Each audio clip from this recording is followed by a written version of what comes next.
तो दोस्तों आज हम फिर से आपके लिए लेकर आए हैं देश दुनिया की तमाम ताजा बड़ी खबरें। सबसे पहली बड़ी खबर में आपको बताएंगे दोस्तों कि गाजा पट्टी में जंग ना रोकना इजराइल को पड़ा भारी। नाराज हमास ने इजराइल के एक और बंधक की कर दी आज हत्या। यहूदियों ने हत्या के लिए इजरायली सेना को बताया जिम्मेदार। नेतन्याहू से गाजा पट्टी में जंग रोकने की कर दी मांग।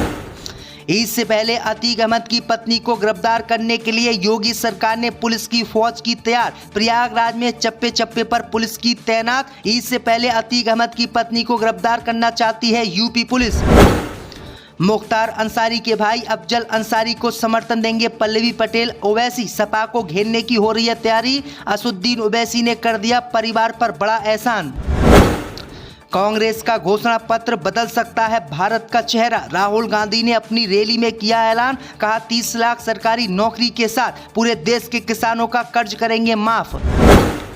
कंगना रनावत पर भड़के सुभाष चंद्र बोस के पोते। बोले नेहरू कांग्रेस से मुकाबले के लिए हो रहा नेताजी का इस्तेमाल। कंगना रनावत को अपनी जबान रखनी चाहिए बंद। तो दोस्तों सभी खबरों को आपको एक एक कर बताने वाले हैं। वीडियो को लाइक कर चैनल को सब्सक्राइब कर दें। तो दोस्तों अगली खबर की ओर तो गाजा पट्टी में जंग ना रोकना इजराइल को पड़ा भारी। नाराज हमास ने इजराइल के एक और बंधक की कर दी हत्या। परिवार वालों ने इजरायली सेना को बताया जिम्मेदार। जी दोस्तों आपको बता दें कि गाजा पट्टी में जंग ना रोकना इजरायली सेना को भारी पड़ा। इसी बात से नाराज हमास के लड़ाकों ने गाजा पट्टी में बंधक बनाए एक और इजराइल के नागरिक की हत्या कर दी है और इस नागरिक का शव शनिवार को इजरायली सेना ने बरामद किया है। इजरायली सेना ने दावा किया है कि इजरायली नागरिक को 7 अक्टूबर को हमास के लड़ाकों ने बंधक बना लिया था और इसकी अब डेट बॉडी हमास के लड़ाकों ने दी है। वहीं आपको बता दें कि इस नागरिक का नाम एलाद कार्टिजर बताया जा रहा है। वहीं आपको बता दें कि अब तक हमास के लड़ाकों ने 12 इजरायली नागरिकों की हत्या कर दी है। वहीं आपको बता दें कि जिस नागरिक की हत्या हुई है उस नागरिक की बहन ने इजरायली सेना को इस हत्या के लिए दोषी ठहराया है। परिवार ने आरोप लगाया है कि इजराइल की सेना हमास की बात मान लेती और गाजा पट्टी को खाली करके युद्ध रोक देती तो आज उनके भाई की हत्या नहीं होती। तो इजराइल की सेना इस मामले को लेकर बुरी तरीके से फंस गई है। इसी बीच पर तो दोस्तों अगली खबर की ओर तो ईद से पहले अतीक अहमद की पत्नी को गिरफ्तार करने के लिए योगी सरकार ने लगाई पुलिस की फौज। प्रयागराज में हलचल तेज। जब दोस्तों आपको बता दें कि अतीक अहमद की हत्या के बाद फरार चल रही अतीक अहमद की बहू और उनके भाई की बहू को पकड़ने के लिए उत्तर प्रदेश की योगी सरकार ने पुलिस की फौज लगा दी है। इससे पहले योगी सरकार अतीक अहमद की पत्नी और उनकी भाभी को गिरफ्तार करना चाहती है। खबर सामने आई है दोस्तों कि प्रयागराज पुलिस को सूचना मिली है कि ईद के दिन ये दोनों अपने घर वालों से मिल सकती हैं। पुलिस को जब ये खबर मिली तो प्रयागराज में तीनों की घेराबंदी तेज कर दी गई है। देर रात पुलिस ने कई जगह पर दबिश भी दी है। इसी इलाके में अतीक अहमद के 2 बेटे एहजम और अबान भी मौजूद हैं। पुलिस सूत्रों की माने तो जैनब और शाइस्ता के साथ आयशा नूरी भी गिरफ्तार हो सकती हैं। पिछले साल अतीक की फरार बहन आयशा नूरी की बकरा ईद मनाने की तस्वीर भी वायरल हुई थी। शाइस्ता व जैनब के मायके वालों पर नजर रखने के साथ ही कुछ संदिग्ध मोबाइल नंबरों को भी ट्रेस किया जा रहा है। इसी बीच पर तो दोस्तों अगली खबर की ओर तो वित्त मंत्री सीतारमण के पति ने बीजेपी का किया विरोध। कहा इस बार बीजेपी जीती तो दोबारा देश में नहीं होंगे लोकसभा के चुनाव।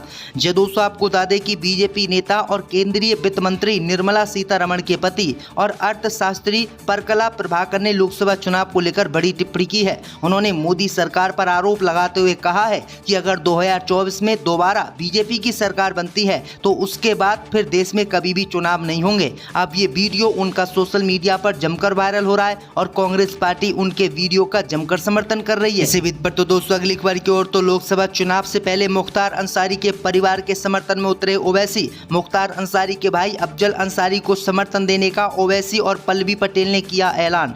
दोस्तों आपको बता दें कि मुख्तार अंसारी की मौत के बाद पूर्वांचल के अंसारी परिवार से हमदर्दी जताने के लिए सियासी पार्टियों और नेताओं में होड़ मची हुई है। समाजवादी पार्टी के मुखिया अखिलेश यादव कल गाजीपुर जाकर मुख्तार अंसारी के परिवार वालों से मुलाकात करे तो वहीं एआईएमएम के चीफ असदुद्दीन ओवैसी और पल्लवी पटेल के थर्ड फ्रंट टीडीएम ने गाजीपुर सीट पर मुख्तार अंसारी के भाई अफजल अंसारी को लोकसभा चुनाव में समर्थन देने का फैसला किया है। असदुद्दीन ओवैसी और पल्लवी पटेल का थर्ड फ्रंट जल्दी इस बारे में औपचारिक तौर पर ऐलान भी करेगा। आपको बता दें कि बीते दिनों असदुद्दीन ओवैसी भी गाजीपुर पहुंचे थे और यहां पर उन्होंने मुख्तार अंसारी के परिवार वालों से मुलाकात की थी और अब मुख्तार अंसारी के भाई अफजल अफजल अंसारी को लोकसभा चुनाव में पल्लवी पटेल और ओवैसी का गठबंधन समर्थन देने वाला है। इसी बीच पर तो दोस्तों अगली खबर की ओर तो कांग्रेस का घोषणा पत्र बदल सकता है भारत का चेहरा, राहुल गांधी ने किया दावा।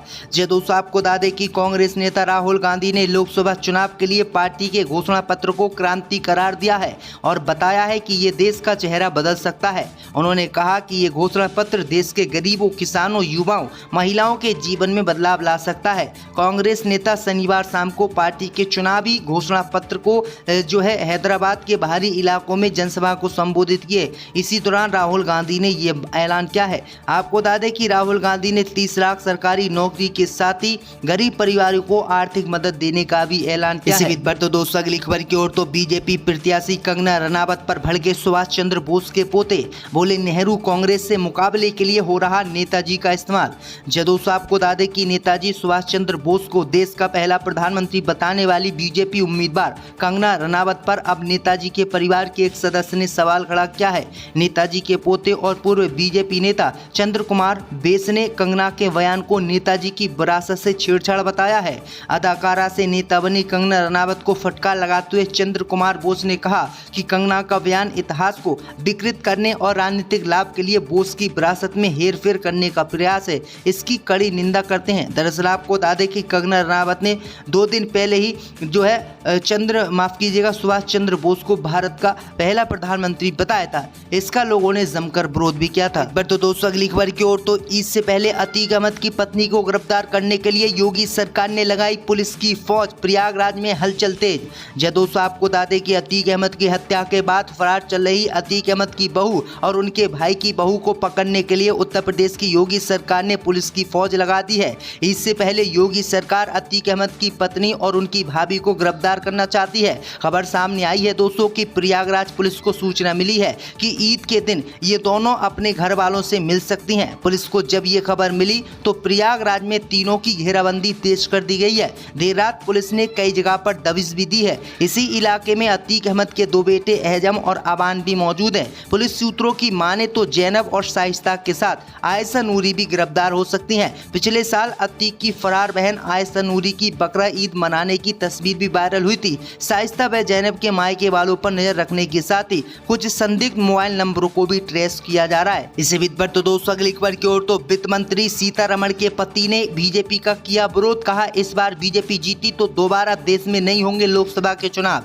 दोस्तों आपको बता दें कि बीजेपी नेता और केंद्रीय वित्त मंत्री निर्मला सीतारमण के पति और अर्थशास्त्री परकला प्रभाकर ने लोकसभा चुनाव को लेकर बड़ी टिप्पणी की है। उन्होंने मोदी सरकार पर आरोप लगाते हुए कहा है कि अगर 2024 में दोबारा बीजेपी की सरकार बनती है तो उसके बाद फिर देश में कभी भी चुनाव नहीं होंगे। अब ये वीडियो उनका सोशल मीडिया पर जमकर वायरल हो रहा है और कांग्रेस पार्टी उनके वीडियो का जमकर समर्थन कर रही है। इसी बीच पर तो दोस्तों अगली खबर की ओर तो लोकसभा चुनाव से पहले मुख्तार अंसारी के परिवार के समर्थन में उतरे ओवैसी। मुख्तार अंसारी के भाई अफजल अंसारी को समर्थन देने का ओवैसी और पल्लवी पटेल ने किया ऐलान।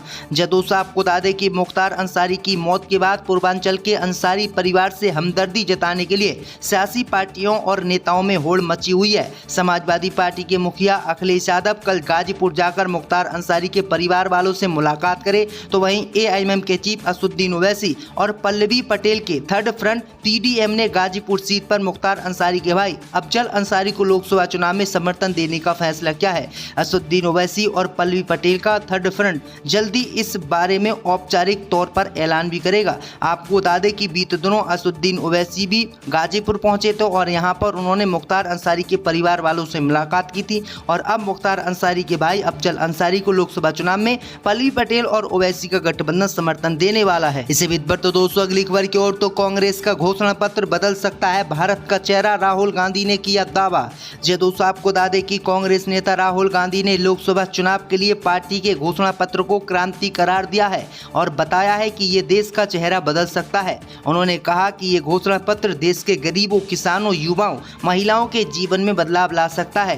कांग्रेस नेता शनिवार शाम को पार्टी के चुनावी घोषणा पत्र को हैदराबाद के बाहरी इलाकों में जनसभा को संबोधित किए। इसी दौरान राहुल गांधी ने ये ऐलान किया है। आपको बता दें कि राहुल गांधी ने 30 लाख सरकारी नौकरी के साथ ही गरीब परिवारों को आर्थिक मदद देने का भी ऐलान किया है। इसी बीच तो दोस्तों अगली खबर की ओर तो बीजेपी प्रत्याशी कंगना रनावत पर भड़के सुभाष चंद्र बोस के पोते, बोले नेहरू कांग्रेस से से मुकाबले के लिए हो रहा नेताजी का इस्तेमाल। जदोस आपको बता दें कि नेताजी सुभाष चंद्र बोस को देश का पहला प्रधानमंत्री बताने वाली बीजेपी उम्मीदवार कंगना रनावत पर अब नेताजी के परिवार के एक सदस्य ने सवाल खड़ा किया है। नेताजी के पोते और पूर्व बीजेपी नेता चंद्र कुमार बेस ने कंगना के बयान को नेताजी की विरासत से छेड़छाड़ बताया है। अदाकारा से नेता बनी कंगना रनावत को फटकार लगाते हुए चंद्र कुमार बोस ने कहा कि कंगना का बयान इतिहास